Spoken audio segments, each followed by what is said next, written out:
Assalamualaikum dan selamat sejahtera. Bersama dengan saya, wartawan TV PSS iaitu Alis Umairah. Kini saya bertempat di Dewan STPD. Kini berlangsungnya majlis pelancaran program Dekad Membaca dan Nilam 2023. Mari kita saksikan program apa yang sedang berlangsung sekarang.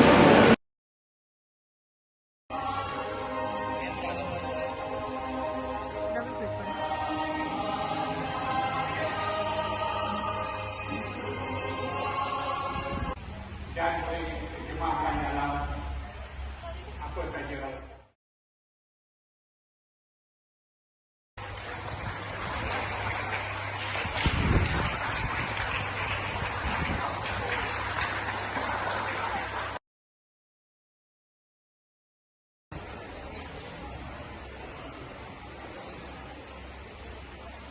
Sejahtera. Okay, baik. Alhamdulillah Rabbil Alamin wassalatu wassalamu ala asyrafil anbiya'i wal mursalin wa ala alihi wa sahbihi ajma'in. Yang bersedia Tuan Pengetua SMK Tinggi Foundation yang dihormati YPP IPG.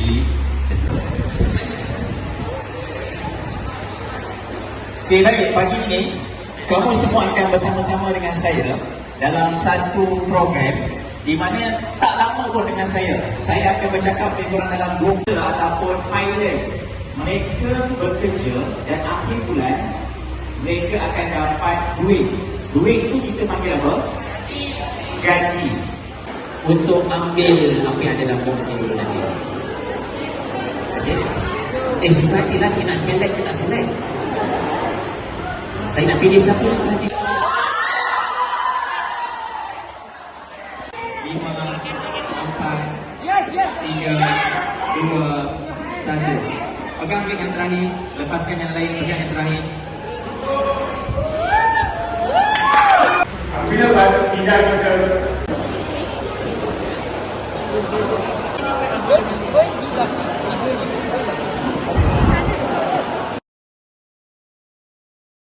Assalamualaikum dan selamat sejahtera. Bersama dengan saya di hari yang penuh keberkatan ini adalah insan yang disegani ramai iaitu Tuan Ilyas Said. Apa khabar Tuan?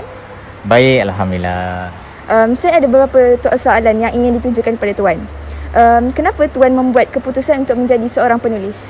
Okey, baik. Alhamdulillah, terima kasih kepada Alis untuk menemu ramah untuk sesi kali ini. Jadi untuk pertama kali kenapa saya memilih untuk dalam bidang penulisan ya. Okey, kenapa? Sebab bagi saya bila kita ada ilmu tapi kita tak menulis, saya rasa macam rugi. Sebab apa yang kita ada ini kita perlu sebar luaskan, dan pada saya memilih sebagai penulisan dan menghasilkan buku ini sebagai satu medium untuk memberi manfaat dan informatif kepada semua orang yang ada di luar sana. Jadi begitulah maknanya memberi pengetahuan kepada orang lain. Okey, baiklah. Saya nak tanya, macam mana Tuan dapat membahagikan masa dalam dunia penulisan dan rutin harian Tuan? Okey, baik. Sebenarnya nak jadi seorang penulis ini dia tak sukar seperti yang dijangkakan untuk pembahagian masa tu. Cumanya ada satu masa saya akan tetapkan, contoh satu hari ni. Okey, satu hari ni saya akan fokuskan untuk buat rangka cerita ataupun menjana idea apa kita nak buat. Dan dah selesai satu idea, satu rangka cerita, kita sambung pula untuk buat karangan dia dan juga bersambung. Dan selepas itu dah selesai semua, barulah saya buat kerja hakiki. Tapi kebiasaannya untuk menulis ni, idea-ideanya saya lebih lakukan pada waktu malam. Mana waktu siang saya ada kerja hakiki saya, kerja yang lain, dan pada waktu malam kita tulis idea dan juga kita mulakan untuk penulisan. Jadi itulah kita bagikan. Selama sepanjang Tuan menjadi seorang penulis ni, apakah perkara yang paling Tuan gemari? Okey, sejujurnya saya suka berjalan. Jadi bila mana saya jadi seorang penulis, kerja saya bila dah selesai ada tulisan, saya akan pergi travel, saya akan berjumpa dengan ramai orang untuk buat perkongsian, dan itu perkara yang bagi saya suka sebab saya dapat berjumpa dengan pelbagai jenis manusia, dapat jumpa pelbagai jenis tempat dan sebagainya, dan saya dapat lihat kata sosioekonomi, saya dapat melihat kawasan pemandangan yang bagus-bagus sebab saya travel semua tempat saya pergi. Waimah tak kisah di kampung-kampung, sekolah di luar bandar atau sekolah bandar, saya pergi, dan itu saya sangat suka sebab dia melibatkan perjalanan dan itu menambahkan pengalaman saya untuk melihat dunia di luar. Okeylah. Untuk yang last, mungkin ramai yang bercita-cita untuk menjadi seorang penulis seperti Tuan. Boleh tak Tuan memberikan beberapa tips untuk mereka yang ingin mencuburi dalam bidang penulisan? Okey, baik. Pertama sekali, bagi sesiapa yang berminat untuk mencuburi bidang penulisan, perkara yang pertama kita kena lakukan adalah kita kena minat membaca dulu.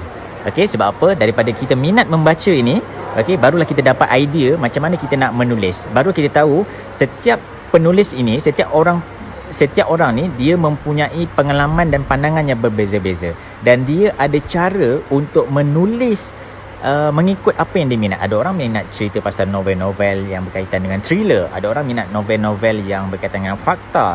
Jadi kita lihat apa yang kita minat. Jadi mulakan dengan membaca dan lihat movie-movie ataupun cerita-cerita lain untuk kita adaptasi dan kita dapatkan idea untuk menulis. Itu yang pertama. Yang kedua, selepas kita minat membaca, kita kena banyakkan untuk buat kajian ataupun datang ke kelas-kelas untuk kita menuntut ilmu tentang cara bagaimana untuk menulis dan menghasilkan sebuah buku yang berkualiti. Jadi cukup dua itu. Baiklah, terima kasih Tuan kerana sudi meluangkan masa dan memberikan beberapa tips untuk kalangan remaja yang ingin menceburi bidang penulisan ini.